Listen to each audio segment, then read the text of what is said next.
wabarakatuh. Waalaikumsalam warahmatullahi wabarakatuh. Alhamdulillah hamdan katsiran thayyiban mubarakan fihi kama yuhibbu rabbuna wa yarda.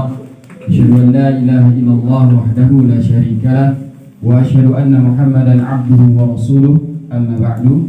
Alhamdulillah, segala puji syukur kepada Allah Subhanahu wa taala atas segala limpahan nikmat, hidayah, karunia, pertolongan serta kesempatan yang telah Allah berikan kepada kita semua yang hadir di sini. Semoga ini menjadi jalan kita untuk meraih pahala Allah Subhanahu wa taala, dan semoga dengan kita melakukan rihla ini Allah memberikan ganjaran atau pahala untuk kita mendapatkan pahala dari Allah Subhanahu wa taala dan meraih surganya Allah Subhanahu wa taala. Ikhwani fiddin, azani Allah wa iyyakum, teman-teman Surabaya Mengaji FC yang dirahmati Allah Subhanahu wa taala dan yang kami cintai. Insyaallah kita di sini bukan hanya sekedar rihlah ya, tapi di sini insyaallah ada beberapa nasihat dari asatidz yang akan disampaikan oleh Ustaz Guma rahimahullah taala. Semoga nanti yang disampaikan oleh Ustaz Guma rahimahullah taala bisa bermanfaat untuk kita, untuk keluarga kita, untuk orang-orang yang di sekitar kita, untuk orang-orang yang kita cintai, dan tentunya kita bisa membawa mereka kepada hidayah Allah Subhanahu wa taala untuk memasuki surganya Allah bareng-bareng. Untuk waktu dan tempat kami persilakan kepada beliau Ustaz Guma rahimahullah taala. Fadhil.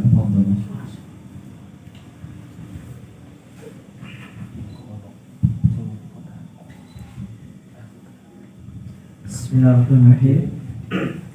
Assalamualaikum warahmatullahi wabarakatuh. Waalaikumsalam warahmatullahi wabarakatuh.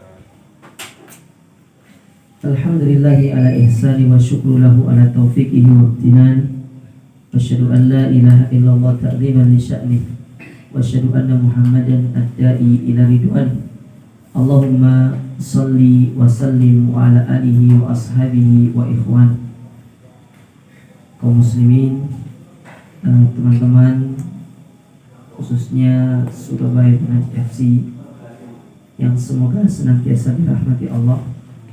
Alhamdulillah, puji dan syukur kita panjatkan kehadirat Allah Subhanahu wa taala, di mana pada kesempatan yang berbahagia ini, di dalam suasana yang dingin ya, saya kok merasakan dingin gitu ya.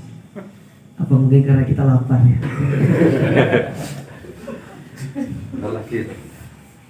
Nanti dikasih kopi gitu. Ya. Alhamdulillah, yang pertama kita bersyukur kepada Allah, di mana agenda yang sedianya itu direncanakan jauh-jauh hari, Allah Subhanahu wa ta'ala memudahkan kita untuk bisa melakukannya. Maka sudah patutnya untuk kita terus memuji Allah ya, atas terselenggaranya acara ini, yaitu rihla ini, yang semoga ini menjadi awal yang baik sehingga akan adanya rihla-rihla yang berikutnya yang lebih baik lagi insyaallah, yang mungkin dengan personil yang lebih banyak lagi mungkin insyaallah. Ya, intinya kita apa yang kita lakukan hari ini insyaallah ini merupakan sesuatu yang pastinya diridhoi oleh Allah Subhanahu wa ta'ala. Teman-teman yang dirahmati dan dimuliakan oleh Allah, saya melihat dari wajah-wajah antum ini sudah capek sekali kayaknya. Ya, atau mungkin wajah saya capek ya. Iya. Setelah menempuh perjalanan yang lumayan melelahkan. Melelahkannya bukan karena jauhnya, tapi karena banyak tikus yang keluarnya ya.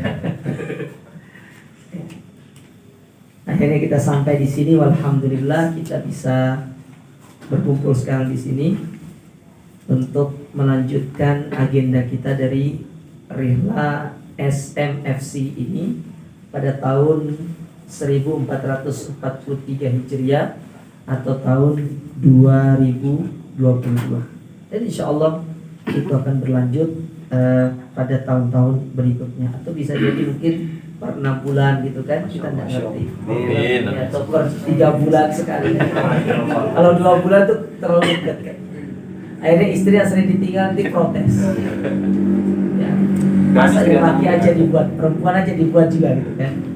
Masalahnya perempuan mau main bola kan tidak mungkin gitu kan.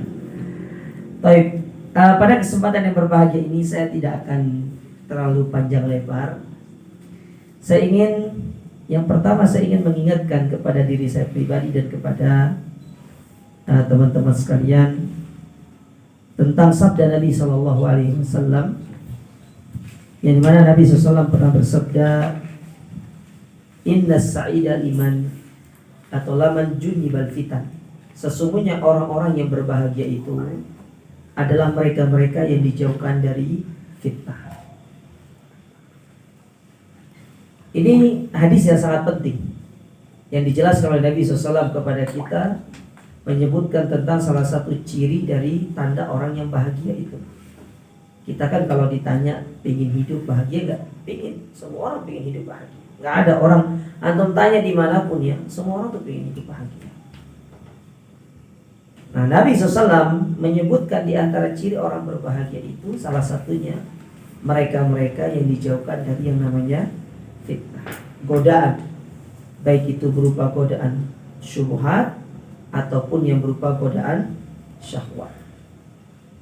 Karena kita lihat di zaman sekarang, khususnya antum yang masih muda, itu akan selalu berkutik dengan yang namanya godaan syahwat. Ya, di luar sana banyak orang mengumbar aurat, banyak orang yang mempertontonkan auratnya. Sehingga kalau ada pemuda di zaman sekarang yang mereka mampu untuk menjaga pandangannya, tidak tergoda dengan godaan syahwat seperti itu, maka kita katakan bisa jadi dia adalah salah satu di antara wali-wali. Karena berat, tidak mudah jauh.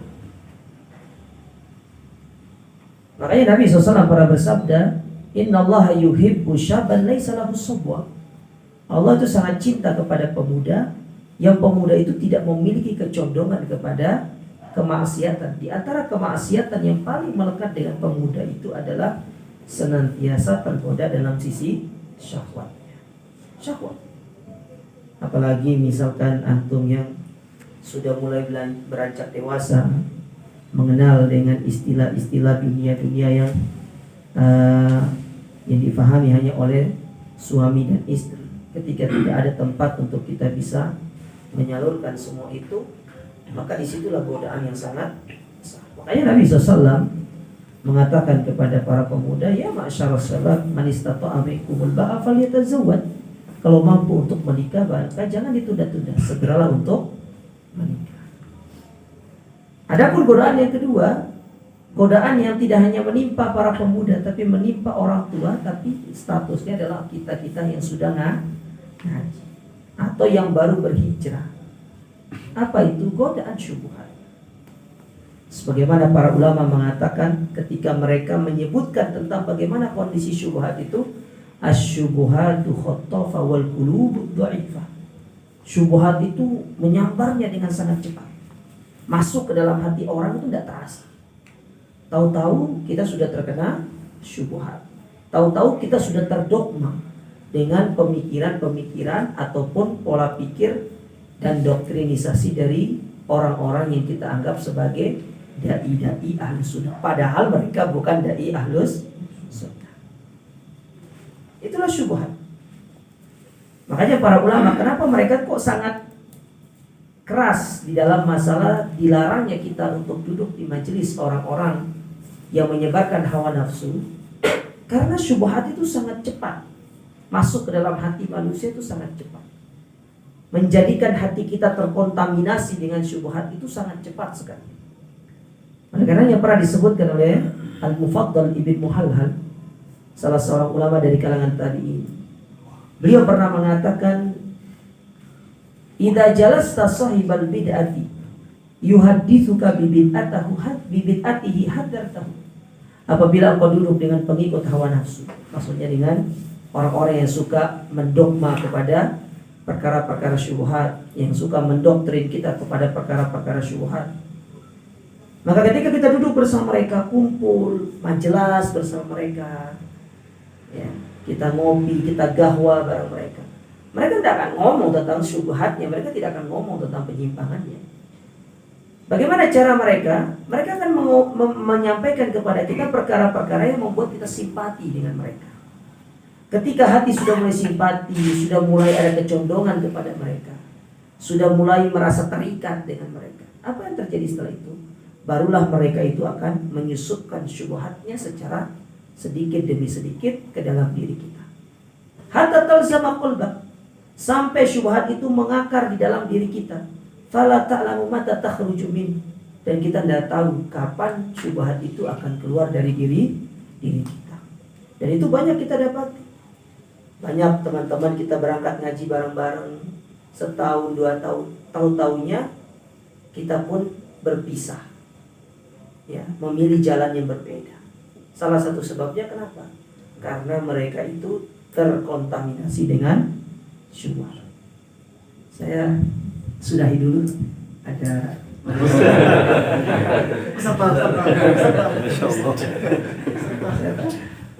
duduk di bawah aja. Ustaz minta izin, Ustaz. Ya. Jadi kalau ada yang lebih alim dari kita, itu kalau kita salah dia koreksi, itu enaknya sebenarnya. Cuma idza wujidal ma batalat tayammum, kalau sudah ada air tayammum nggak boleh jemaah. Baik, itulah kondisi di zaman sekarang. Ya, kita hidup di zaman yang penuh dengan syubhat, kita hidup di zaman yang penuh dengan syahwat, ya, dan kita itu rentan sekali untuk terkena perkara-perkara tersebut, terutama antum sebagai pemuda yang belum menikah, itu godaannya sungguh sangat luar biasa. Mungkin godaan yang kita alami pada tahun dahulu, sekitar tahun 90-an, itu tidak seberat dengan godaan di zaman sekarang. Kenapa? Di zaman dulu mungkin belum ada HP, penyebaran informasi itu belum terlalu cepat. Sekarang luar biasa. Orang kalau mau maksiat sekarang nggak perlu keluar rumah, di dalam rumah juga sudah bisa. Tinggal membuka satu aplikasi yang berwarna hijau, kuning, merah, sudah selesai. Tapi pertanyaannya sekarang, apa tips? Apa yang bisa kita lakukan untuk kita bisa memprotek diri kita, untuk kita bisa menjaga diri kita di zaman yang penuh dengan godaan tersebut?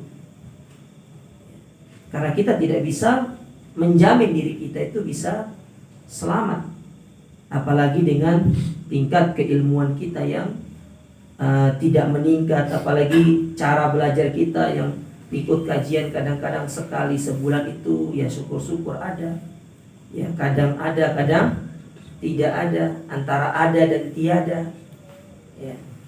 Apalagi dengan fenomena banyak orang yang ngaji itu hanya ketika mereka mengikuti tabligh akbar saja, ketika ada ustadz yang safari dakwah saja, padahal ustadz-ustadz yang ada di tempat kita tinggal yang mengajarkan kita secara rutin itu jarang kita ikuti. Terus bagaimana cara kita sekarang? Yang pertama, dan ini disebutkan diantaranya oleh Syekh Abdul Razak ya, di dalam salah satu tulisan beliau menyebutkan beberapa kiat yang bisa kita lakukan untuk kita bisa selamat di zaman yang penuh dengan fitnah ini. Yang pertama yang bisa kita lakukan adalah dengan kita bertakwa. Takwa. Dan wasiat takwa ini wasiat yang sangat agung. Abu Musa al-Asy'ari dan Mu'adz bin Jabal ketika diutus oleh Nabi SAW untuk berdakwah ke negeri Yaman, di antara wasiat yang diberikan oleh Nabi adalah wasiat bertakwa kepada Allah. Nah, kita ingin selamat di zaman sekarang ini bertakwa. Sebagaimana Allah Subhanahu wa taala berfirman, "Wa may yattaqillah yaj'al lahu makhraja." Barang siapa yang bertakwa kepada Allah, senantiasa menghadirkan rasa takut dia kepada Allah. Senantiasa dia menghadirkan muraqabatullah dalam diri. Selalu diawasi oleh Allah. Karena kita ini hanya takut dengan pengawasan manusia, CCTV manusia, pandangan manusia. Tapi kita lupa ada sesuatu yang lebih canggih, yang lebih luar biasa daripada semua itu.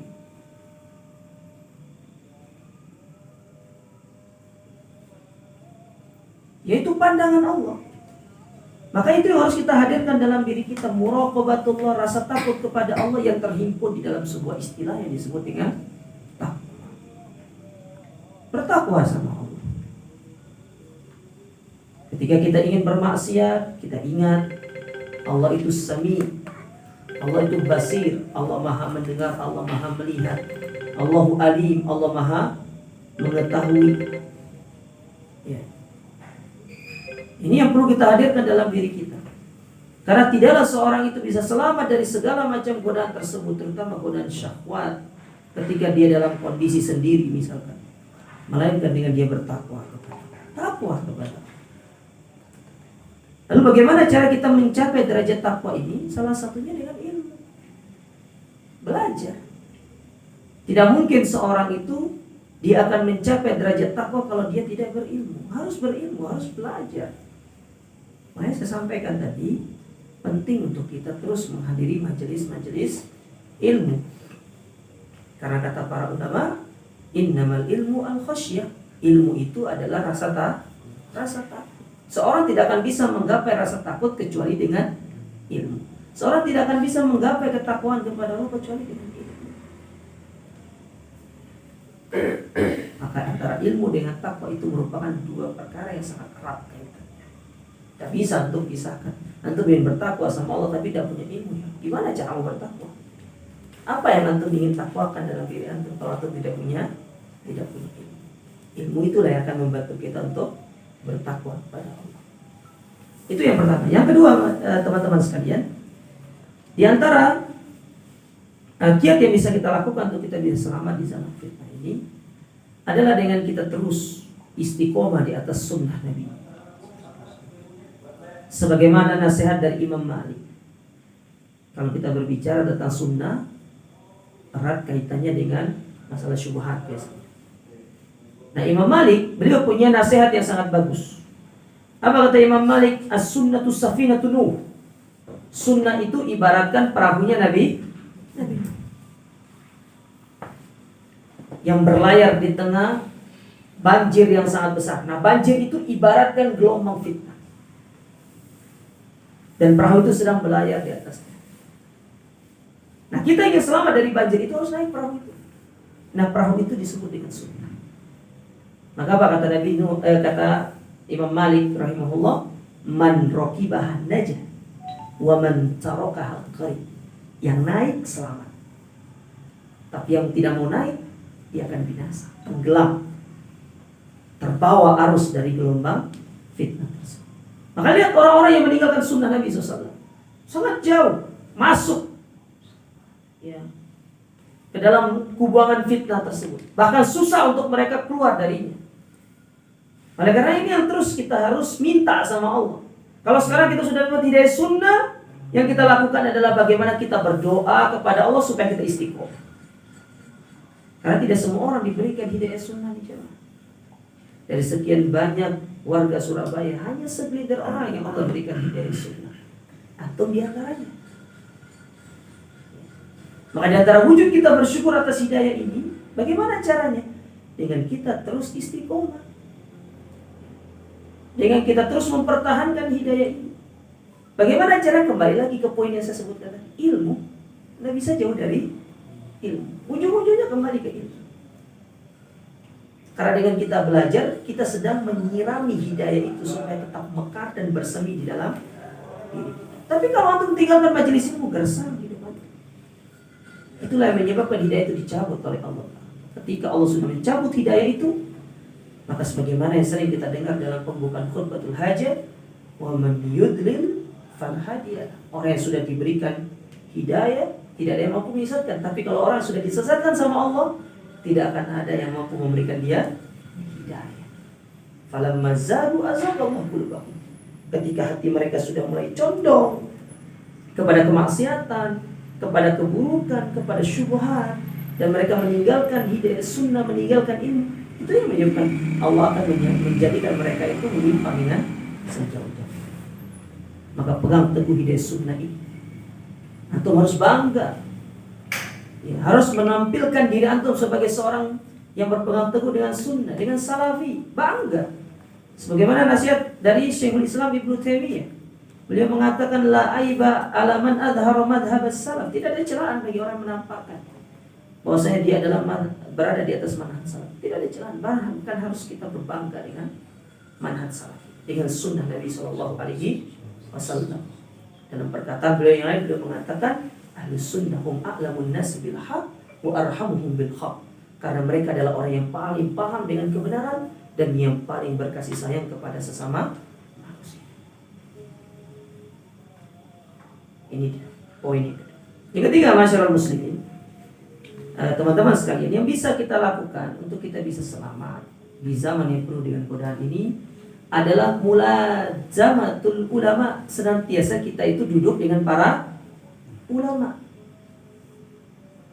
Nah, duduk bersama mereka, belajar bersama mereka, istifadah dari mereka, mengambil ilmu dari mereka. Ya. Kan Allah sendiri yang mengatakan dalam Al-Quran, fas'alu ahla dzikri in kuntum la ta'lamun.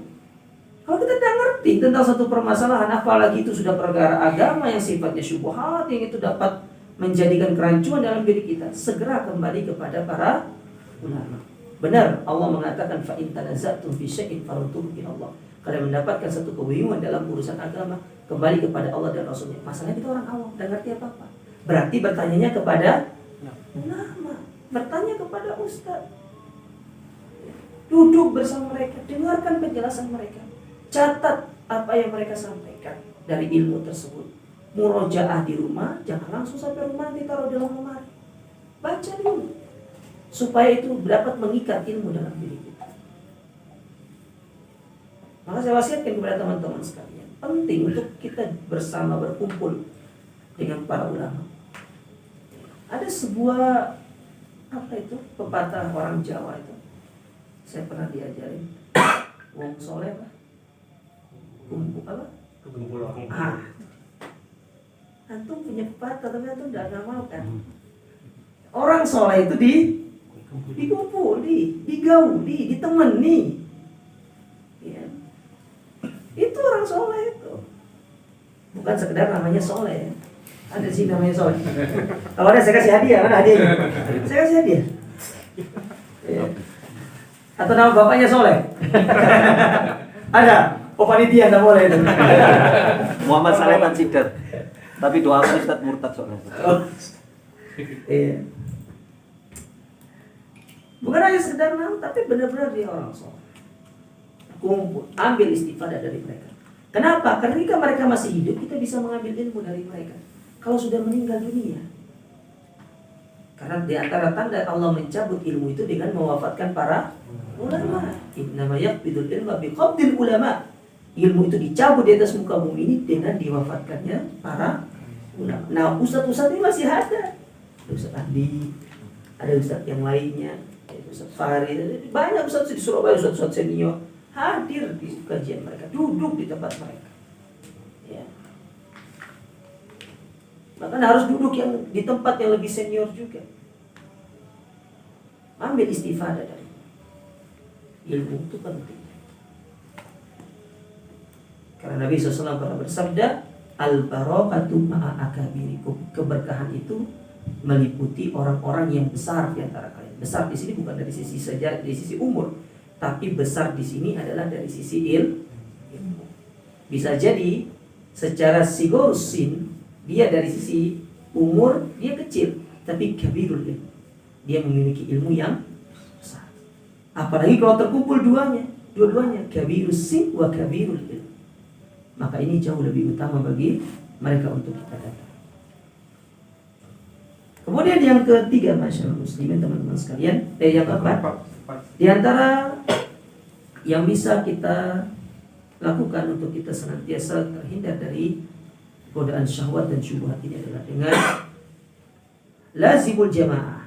senantiasa kita itu berkumpul bersama jamaah, maksudnya jangan memisahkan diri. Kumpul bersama ya, para jamaah, teman-teman yang baik, ya, teman-teman yang soleh, yang bisa menasihati kita. Karena teman ini, kata Nabi SAW, seperti penjual minyak, teman yang baik itu seperti penjual minyak wangi, sedangkan teman yang buruk seperti pandai besi. Antum duduk sama orang yang ngerokok, padahal antum nggak ngerokok, pulang ke rumah kecium bau rokok, dikira antum ngerokok sama istri. Bapak merokok ya? Pokoknya sudah berhenti, padahal nggak ngerokok, hanya sekedar duduk bersama sebentar tok, mungkin lagi nunggu apa gitu kan, duduk sama mereka, atau meeting dengan klien, misalkan meeting sama klien yang ngerokok, ya, asapnya ke kita, tapi dikira kita itu ngerokok. Itu dampak buruk yang kita dapat. Tapi coba kalau kita kumpul sama penjual minyak wangi, meskipun tidak beli, bahkan penjual itu bilang coba. Sudah coba kita. Dari coba itu antum tertarik, akhirnya Nah itu dampak baiknya kita berkumpul dengan orang baik itu, dengan teman-teman yang baik. Ya, perlu mencari teman-teman yang baik itu untuk terus menasihati kita. Nah kita ketika dinasihati sama teman, jangan kita menganggap teman itu lebih baik daripada kita, tidak. Semata-mata itu merupakan hidayah dari Allah supaya kita itu kembali kepada jalan yang benar, gitu loh maksudnya. Karena kan Allah Subhanahu wa taala berfirman, "Wa tawassaw bil haqqi wa tawassaw bis sabr." Kita ini hidup harus ada yang namanya saling ta'awun, tolong-menolong di atas kebaikan, saling mewasiati di atas kebenaran. Jangan menjadi syaitonul akhras, setan bisu. Lihat orang maksiat dibiarkan, lihat orang melakukan keburukan dibiarkan. Tapi giliran orang melihat giliran teman melakukan kebaikan, kita jadi Jadi penting teman itu. Ya. Jamaah yang baik itu penting. Ya, bukan hanya sekedar jamaah ya, jamaah yang gak ada manfaatnya. Apalagi jamaah takjil misalkan. Jamaah yang benar-benar memberikan kita manfaat di dunia dan di akhirat. Ya, bahkan kita bisa saling memberikan manfaat satu dengan yang lainnya. Nah, ketika antum berkumpul dengan satu jamaah yang tidak bisa memberikan antum manfaat duniawi, manfaat ukhrawi, sudah antum tinggalkan. Apalagi itu menjadi sebab antum bisa menyimpang kepada keburukan, antum silakan meninggalkan mereka. Cari jamaah. Dan ketika kita meninggalkan mereka karena kita ingin menyelamatkan diri kita, ingin benar-benar menjaga akidah kita, menjaga sunnah ini dari kita, Allah sudah berikan solusinya. Allah mengatakan, "Wa man yuhajir fi sabilillah yajid fil ardi muragaman katsira." Allah ganti. Tenang, Allah pasti akan mengganti. Yang penting meninggalkannya karena Allah, bukan karena antum tidak ditraktir. Ya, bukan karena antum tidak diajak pergi main. Tapi benar-benar kan. Kemudian yang terakhir, teman-teman sekalian, di antara kiat yang bisa kita lakukan adalah dengan kita berdoa.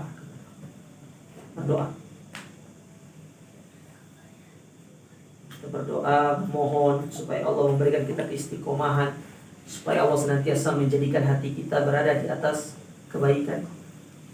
Ya, dengan doa yang diajarkan oleh Nabi tentunya. Ya, di antaranya mungkin antum sudah menghafalnya, ya muqallibal qulub tsabit qalbi ala dini. Kita berdoa sama Allah, perbanyak meminta kepada Allah. Ya, minta hidayah untuk ditetapkan di atas hidayah ini. Meminta supaya Allah senantiasa menjaga kita. Ya, kita berdoa meminta supaya Allah menjauhkan kita dari berbagai macam fitnah yang semakin hari ini semakin sulit sekali untuk kita bisa menjauhinya, kecuali orang-orang yang dirahmati oleh Allah dan diberikan taufik oleh Allah. Apalagi kan dengan perkembangan media sosial sekarang cepat banget. Ya. Baru keluar isu dikit, apalagi kayak kemarin cerita pawang itu, cerita apalagi itu bahwasanya anaknya Nabi itu menikah juga dengan beda agama. Bahkan sekarang ini kesyirikan, kebid'ahan, penyimpangan itu dipertontonkan di halayak. Antum berdoa, minta supaya Allah senantiasa mengarahkan kita, meluruskan kita, ya, membimbing kita supaya terus berada di atas jalan yang hak ini sampai kita meninggal dunia. Karena bisa jadi tatkala kita meninggal dunia di atas sunnah, mungkin itu tanda kita mendapatkan kebaikan di akhirat kelak. Dan bisa jadi itu sebagai kabar gembira, insya Allah termasuk ke dalam orang-orang yang dikabarkan masuk ke dalam surga oleh Allah Subhanahu wa Ta'ala. Tapi mungkin ini ya beberapa poin yang bisa saya sampaikan pada pertemuan ini. Insya Allah masih ada waktu yang lumayan. Ya, saya akhiri dan minta tolong ke Ustadz Andi untuk bisa menyampaikan beberapa nasihat kepada kita semuanya. Ya, kepada beliau kami persilakan. Saya akhiri dulu. Subhanakallah wa bihamdika. Kepada Ustadz Andi Fahmi, tafadhol masykur. Sedikit dalam Ustaz. Di sini peserta. Nasihat aja Ustaz. Peserta yang langsung naik statusnya, Ustaz. Mana, Ustaz? Cepat lagi.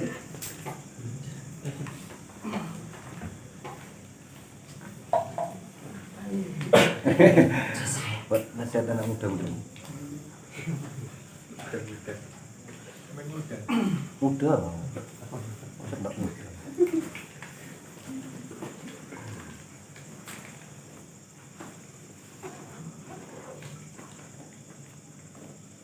Assalamualaikum warahmatullahi wabarakatuh. Waalaikumsalam warahmatullahi wabarakatuh.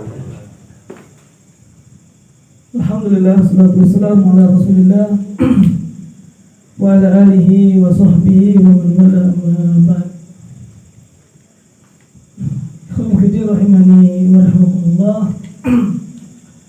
Alhamdulillah, kita malam hari ini sudah sampai di Kota Batu. Saatnya untuk istirahat.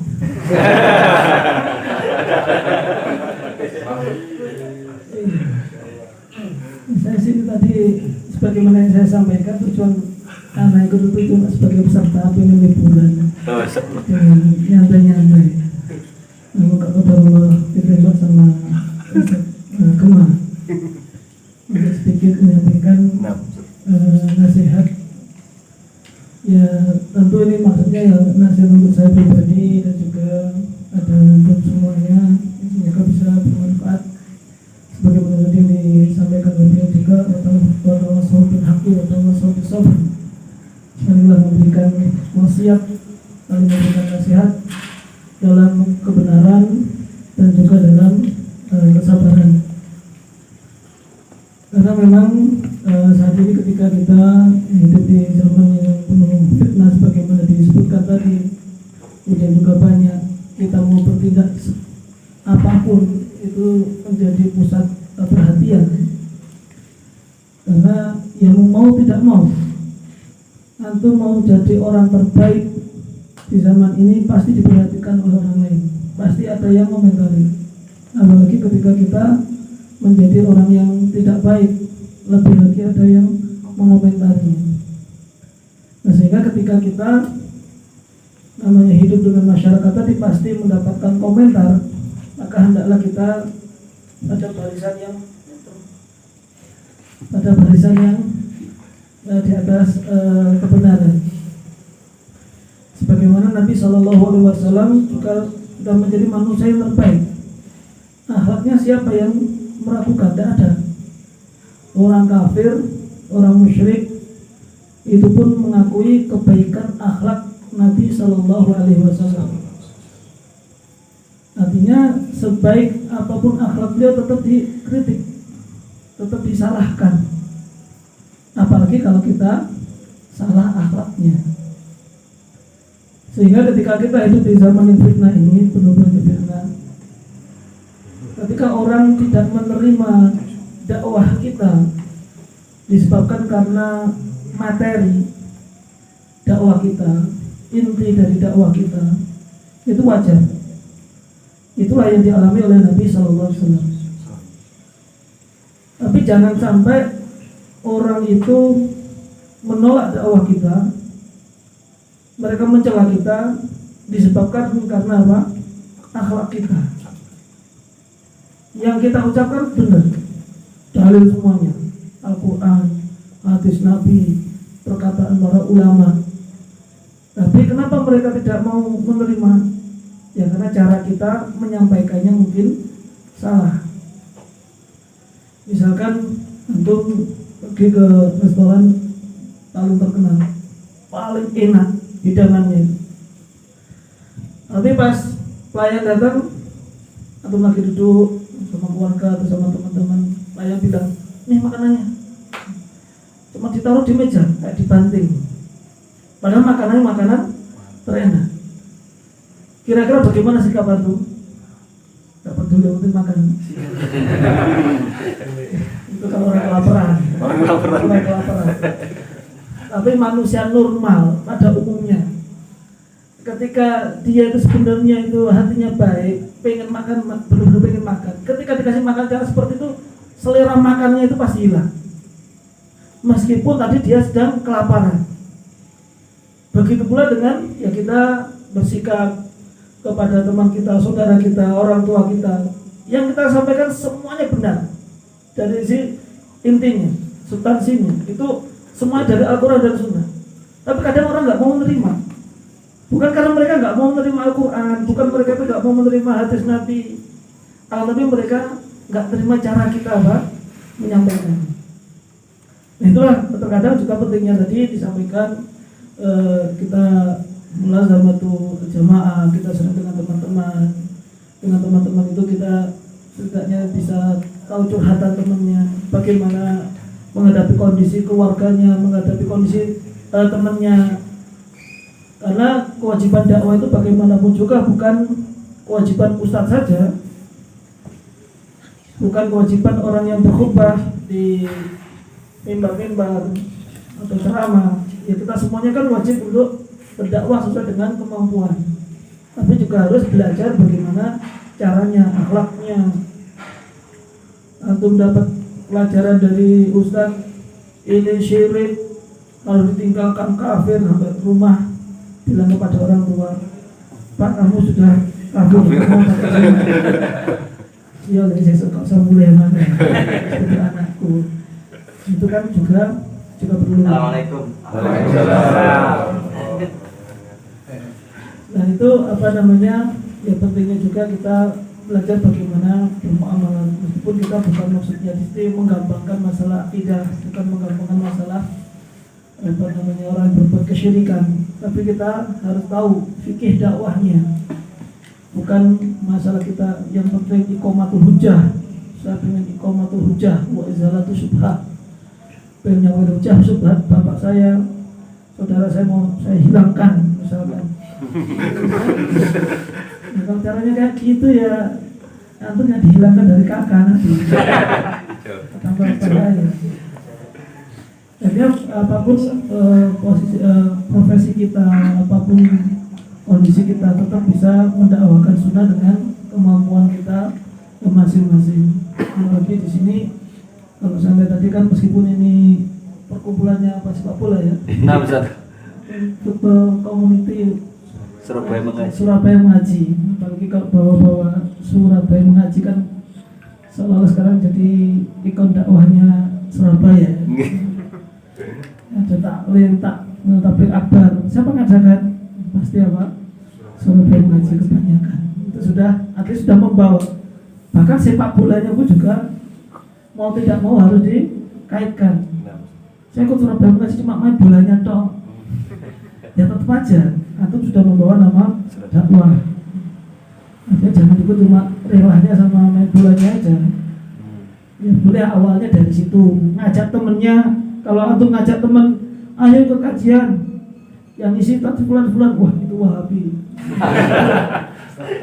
Ya jangan ngajaknya, ayo main bola.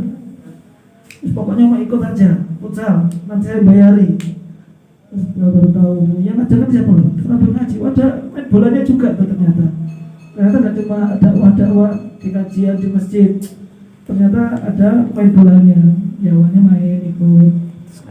Terus kemudian akhirnya diajak panitia atau ikut kajian atau relah seperti ini awalnya. Itu juga bagian dari dakwah juga. Artinya antum juga memiliki andil dalam berdakwah tadi. Karena Allah sendiri juga mengatakan kullun ya'malu ala syakilatihi. Katakanlah agar setiap orang itu beramal, bekerja sesuai dengan kapasitasnya, kemampuannya. Ya nggak perlu tadi antum ceramah, tapi kalau antum ceramah belajar dulu. Undang-undang seniornya panitia, ceramah. Seniornya panitia itu tetap panitia. Ya kan bukan merendahkan panitia ya. Tapi kalau ingin derajat naik jadi penyampai materi ya boleh, tapi belajar dulu. Karena panitia dari hostnya pas nggak ada akhirnya jadi host, sering jadi host, ustadznya nggak ada untung akhirnya bisa nah, karena kewajiban nanti tetap belajar. Nah, apalagi kalau sudah ikut komunitas itu image-nya orang lihat antum itu bukan orang awam lagi. Meskipun antum dekat sama ustadz, ya mereka kiranya antum juga ustadz kadang. Meskipun sebenarnya ibrahnya itu bukan dekat sama ustadznya, tapi ngambil ilmu ustadznya apa enggak? Itu kan masalahnya. Nah, ada orang yang dekat sama ustadz senior, mana-mana membantu streamingnya, membantu bawa kameranya dan seterusnya, tapi ilmunya nggak diambil atau nggak bisa ngambil sebenarnya. Itu jadi masalah lagi. Pokoknya ini ustadznya terkenal, saya cuma bantu dakwahnya boleh, tapi intinya kan ambil ilmunya, yang paling penting kan di situ.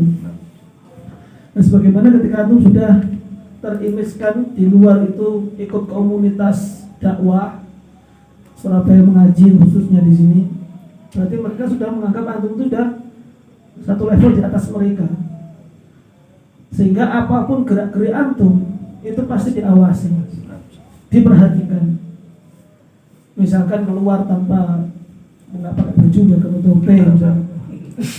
Kalau dia mengaji kok kayak gini, padahal cuma satu dua itu pun baru ikut main bola sekali. Kan kasihannya. Kan sudah tahu baru ikut misalkan. Nah, ini kan image-nya yang pertama Surabaya Mengaji, kemudian kepada dakwah juga. Baru ikut rihlah, baru ikut kajian katanya panitia tabligh akbar, tapi di luar muamalahnya sama orang juga gitu. Bagi kalau keuangan juga malah tambah bahaya lagi. Ini katanya ngaji ustadznya banyak, sering undang ustadz luar kota, tapi kok akhlaknya kayak seperti ini. Nah, ini kan juga fitnah. Makanya ketika ya sudah temu sama teman-teman yang baik itu minimal kan bisa mengoreksi diri kita. Seandainya kalaupun kita itu belum bisa beramal yang baik, ketika ketemu teman-teman yang baik, itu minimal kita meninggalkan perbuatan yang buruk. Nah, daripada sendirian, malam mingguan, gak jelas, tapi kan kumpul-kumpul dengan teman yang baik tadi. Hanya kalaupun belum ada peningkatan sesuatu yang baik tadi, minimal yang buruk itu sudah ditinggalkan. Lalu nanti ya kewajiban kita yang meningkatkan grade kita, ilmu kita, itu harus punya target. Nah, apalagi kalau ya komunitas yang sudah teman seperti ini, yang sudah kompak, ya mungkin di samping kajian seperti ini atau pas kajian ya punya khusus pengajian khusus misalkan untuk teman-teman yang aktif ini, tapi yang konsisten, yang kontinu, dan juga yang bukan tematik ngajinya. Jangan sampai bertahun-tahun jadi panitia baca bahasa Arab aja masih bingung terus. Ya minimal ngerti lah, kalau enggak bisa baca langsung.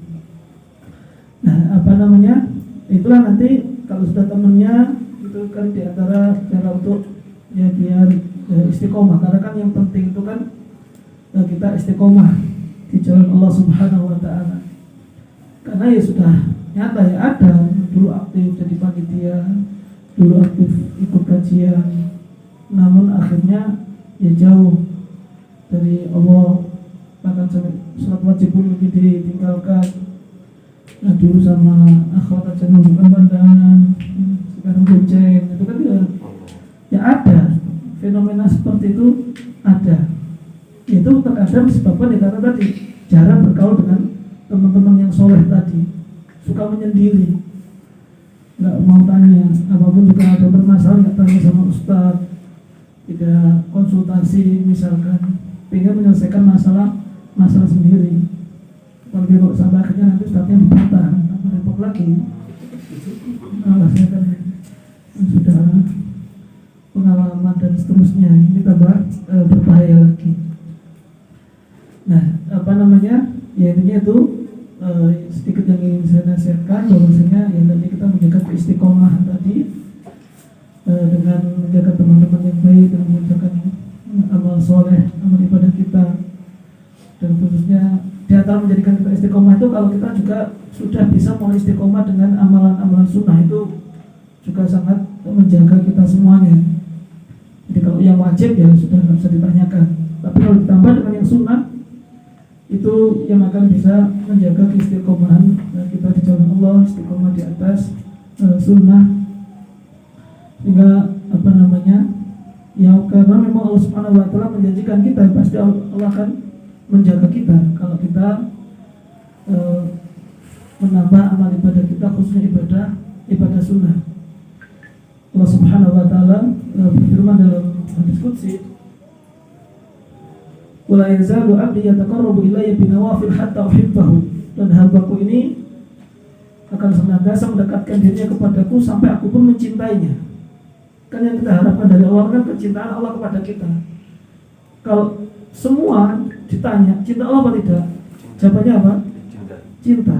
Jangankan kok yang hadir di sini, yang nggak sholat di luar itu aja kalau ditanya cinta Allah, jawabnya apa? Cinta. Tapi kan permasalahannya apakah Allah mencintai kita apa tidak? Jangan sampai cinta kita hanya bertepuk sebelah tangan, tangan bisa bertepuk. Kalau sekedar ngaku-ngaku cinta ya semuanya bisa. Tapi untuk memperoleh kecintaan dari Allah bagaimana? Kita mengerjakan amal sunnah di antaranya. Kalau sudah mengerjakan amal sunnah akan dicintai Allah Subhanahu wa taala. Lalu kalau Allah sudah mencintai kita, apa manfaatnya bagi kita? Wa idza abadtuhu, kalau aku sudah mencintainya, kita hebat tadi. Fa kuntu sam'ahu alladhi yasma'u bih. Maka aku yaitu Allah akan menjadi pendengaran bagi dirinya yang dia mendengar dengannya. Artinya Allah itu akan menjaga pendengaran kita. Yang biasanya kalau kita kan mau mendengarkan musik kan bisa londa. Tapi kalau pas terdengar kadang ikut gini. Sebenarnya nggak pengen dengar, tapi ya otomatis ya. Kaki otomatis. Tapi kalau Allah sudah menjaga pendengaran kita, ya kita mendengarkan musik pun gatel, panas, pengen segera menghindar, pengen segera pindah. Tapi kalau naik bis diputar gitu ya nggak mungkin pindah juga. Masa mau turun? Ya semoga Allah mengampuni kita. Tapi ada ustadz itu yang belum turun, karena tidak mau dari bis yang lainnya, itu ada. Namun ya kalaupun tidak turun ya semoga itu dalam keadaan darurat, karena kita tidak menghendakinya. Wa basara alladhi yubsiru bih, dan aku pun juga akan menjadi penglihatan bagi dirinya yang dia melihat dengannya. Berarti kalau kita menjaga ibadah sunnah tadi, Allah itu kan menjaga pandangan kita. Kalau ada akhwat lewat, lihat sendalnya saja, Masya Allah. Aku gak percaya orang terfitnah dengan sandal. Dulu kita itu di Libya itu kelas ikhwan sama akhwat itu beda. Kelas akhwat itu di lantai bawah, ikhwannya di atas. Maksudnya kantinnya itu di belakang. Ketika ke kantin itu lewat depan kelasnya akhwat, cuma ada sendalnya tuh. Ya cuma sama lihat sandalnya juga. Apalagi sama orangnya. Itu ya makanya ini rumah seperti itu. Tapi kalau melihat orangnya, artinya ketika kita pasal kita dijaga, ya pasti melihat sesuatu yang diharamkan itu, ya kita pasti hati kita akan menolak, tidak mau melihat hal tersebut. Ya, karena memang sudah diharamkan tadi. Lalu Allah melanjutkan wa yadahu allati yabtishu biha, dan aku pun juga akan menjadi tangan baginya yang dia mengambil, memukul dengan itu. Tapi semuanya atas kebaikan dari Allah Subhanahu wa taala. Memukul berarti memukul yang diridhai oleh Allah, untuk berjihad di jalan Allah Subhanahu wa taala. Wa rijlahu allati yamshi biha, aku juga akan menjadi kaki yang dia berjalan dengannya. Jadi kalau sudah dicintai oleh Allah Subhanahu wa taala, kalau kita ingin melangkahkan kaki kita, itu insya Allah akan dibimbing oleh Allah. Bagaimana membimbingnya? Ya tentu ketika kita ingin ke tempat yang maksiat, mungkin ternyata gak jadi, ada alasan yang lainnya, ya, sehingga kita tidak melangkahkan kecuali ke tempat yang diridhai oleh Allah Subhanahu wa taala. Wa idza sa'alani la'utiyannahu. Kalau dia minta kepadaku, aku pasti akan memberikannya. Wa la ista'adzani la'udzannahu. Kalau minta pertolongan, aku pun juga pasti akan menolongnya. Artinya ketika seseorang sudah dicintai oleh Allah, Allah akan menjaganya, melindunginya, membantunya, sehingga dia untuk berbuat maksiat pun akan dilindungi oleh Allah Subhanahu wa taala sehingga tidak melakukannya. Itu alhamdulillah orang yang mengerjakan amal soleh dan khususnya ibadah yang sunnah. Itu sunnah itu maksudnya setelah yang wajib-wajib sudah kelar, sudah selesai, ditambah dengan amal ibadah yang sunnah tadi. Apalagi setelah ini juga bulan Ramadan, semoga kita bisa memperbanyak amal ibadah kita dan diterima oleh Allah Subhanahu wa taala. Dan mungkin itu yang bisa saya sampaikan. Semoga bermanfaat bagi kita semuanya. Assalamualaikum warahmatullahi wabarakatuh. Waalaikumsalam warahmatullahi wabarakatuh.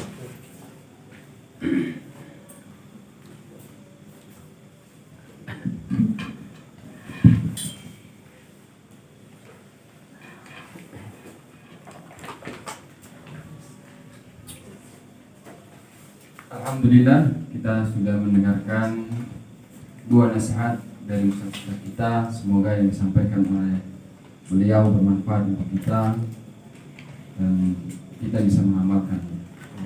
Wa'idin azanillah wa iyyakum. Untuk pertanyaan bagaimana Pak Panitia? Boleh 3 pertanyaan dari Ustadz Demak untuk Iwan. Hadiahnya ada 3 Ustaz. 3 pertanyaan yang tadi tidak mau Ustaz. Oh, pertanyaan. Ya, untuk 3 hadiah Ustaz. Setelah itu Pertanyaannya sesuai materi atau bebas Ustaz. Bebas Ustaz. siapa yang mau jawab duluan? Nah. Angkat tangan. Panitia boleh Ustaz? Hah? Panitia Boleh, Oh, nggak?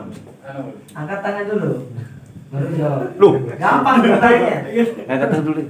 Nah, Nah. pertanyaan pertama itu gampang. Tanggal berapa Hijriah sekarang?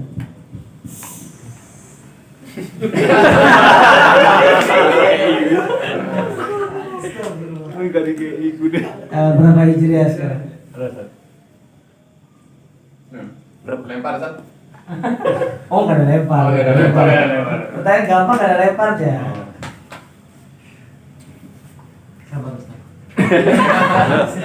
Pas. Satu. Oh, dimati kali. Oh, lihat tanggal. 23 Syawal. Bulan Ramadan.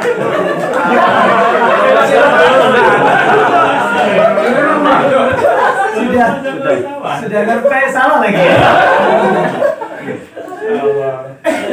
Astaga. Nggak hafal nih. Bagaimana tuh jawabannya? Hah? Jawabannya. 23-nya betul. Tapi tahu bulan depan. 2 bulan lagi. Hai. Setengah berarti hadiahnya. Hah? Setengah. Lebar. Ada setengahnya. Tidak ada. Ada hadiah setengahnya. Enggak ada. Ustaz. Oh, nggak ada.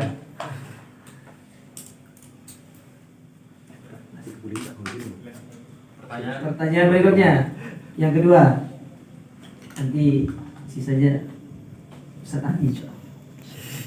Yang kedua, pertanyaannya, gampang apa pertanyaan saya? Angkat tangan dulu apa gimana? Angkat tangan dulu. Ayo, itu dulu. Pertanyaan dulu aja. Oh, kayaknya pertanyaan dulu. Hah? Cepetan aja. Antum yang itu. Oh, ini gampang ini.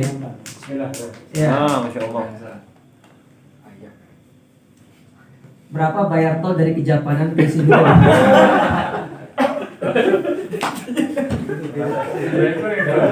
Dari Kejapanan keluar Singosari sini. Tadi di depan ya. 49.500. Berapa? 49.500. Benar nggak? Benar. Ya, dapat hadiah. Alhamdulillah. Satu Ustaz. Oh, dia ketol kelihatan. Jangan Langsung diberikan. Tiga aja Ustaz. Yang besok sisanya buat besok. Maksudnya ini sekarang diberikan. Iya. Oh iya, langsung dikasihkan. Ustaz. Langsung. Ini persembahan Algeria, ini Algeria mana ini? Makanya Ustaz. Hadiah yang trofeo kemarin Ustaz. Trofeo kemarin. Pak Eko kalau untuk nonton, ikut ini Pak Eko. Ini buat saya Ustaz. Oh buat. Bone. Ada sisi komunikasi ya? Yang kedua pertanyaannya, siapa yang bisa sebutkan? Tangan dulu. Ah, ini Rif. bebas nih kayaknya. Siapa bisa sebutkan 3 yang saya sampaikan tadi dari kiat-kiat beserta dalilnya? Berat. Ya udah, 3 dalilnya 1 aja. Udah. Ini mahasiswa kamu Nggak boleh ini. lihat, nggak boleh lihat, nggak boleh lihat. 1. Istiqomah ala sunnah Ustaz. Istiqomah sudah tadi. Ini si istiqomah ala Nggak ada. sunnah. Boleh lah. Nomor 2 itu. Dalilnya Imam Malik Ustaz. Dalilnya Imam Malik. Apa? As-sunnatu safinatun Nuh. Man raqibaha naja wa man takhalafa minha gharik. Ya, boleh. Yang kedua, At-taqwa. takwa. Yang ketiga, Dalilnya udah. nggak usah. Mau dah. Wa yattaqillaha jaran. Yang ketiga, lazimul jamaah. lazim. Barakallahu fikum. Nah, ini hadiah ini. Mahasiswa. Untuk salah jawab ada Ustaz. Pulang dulu ya. Ngapain lewat sini? Kan sudah 3 pertanyaan tadi, satu nggak bisa jawab. Terus Sudah ini kan nggak bisa. Oh, dikasih aja? Kasihan udah kasihan. Masya Allah. Sudah. Ongkir. Cuma lidahnya kayak seminggu tadi. Saban di sawah. Ini kode kayaknya lapar deh. Ya, ini Ustaz. Nah, insyaallah. Kita kan di sini aja Ustaz. Insyaallah kita melanjutkan ke sesi berikutnya, yaitu insyaallah kita makan bersama ya. Kalau kita makannya di tempat ini, jadi jangan sampai ada yang pergi dari tempat ini. Yang pergi ya tanggung resikonya sendiri. Insyaallah tadi masih ada nasi kotak di bawah ya. Masih ada ya? Iya. Jadi yang pergi dari tempat ini bisa ngambil nasi kotak di bawah. Insyaallah ini kita menunya spesial karena kita ini juga acara yang spesial ya di Rihlah Perdana Surabaya Mengaji Football Community ya. Semoga Rihlah ini berkah diberkahi oleh Allah Subhanahu wa taala dan kita dilindungi oleh Allah Subhanahu wa taala sampai perjalanan pulang kita bertemu dengan keluarga. Pada akhirnya kita tutup dengan doa kafaratul majlis. Subhanallahumma wa bihamdika asyhadu an la ilaha illa anta astaghfiruka wa atubu ilaik. Wassalamualaikum warahmatullahi wabarakatuh.